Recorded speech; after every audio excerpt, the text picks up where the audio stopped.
السلام علیکم ورحمۃ اللہ وبرکاتہ۔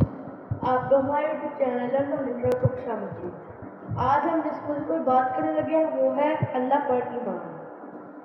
اللہ کے متعلق ہمیں کیا عقائد رکھنے چاہیے؟ اللہ تعالیٰ ایک ہے، اللہ ہی عبادت کے لائق ہے، اللہ کے سوا کوئی عبادت کے لائق نہیں۔ اللہ کا کوئی شریک یا ساتھی نہیں، اللہ ہر بات کو جانتا ہے، کوئی چیز اس سے چھپی ہوئی نہیں ہے۔ اللہ بڑی طاقت اور قدرت والا ہے۔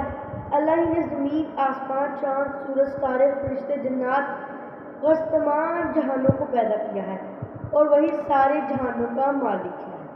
اللہ ہی مارتا ہے، اللہ ہی زندہ کرتا ہے، یعنی مخلوق کی زندگی اور موت اس کے حکم سے ہی ہوتی ہے۔ اللہ ہی تمام مخلوق کو روزی دیتا ہے۔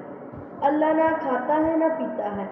اللہ خود بخود ہمیشہ سے ہے اور ہمیشہ رہے گا۔ اللہ کو کسی نے پیدا نہیں کیا۔ اللہ کے نہ ماں باپ ہے، نہ بیٹا، نہ بیٹی، نہ بیوی،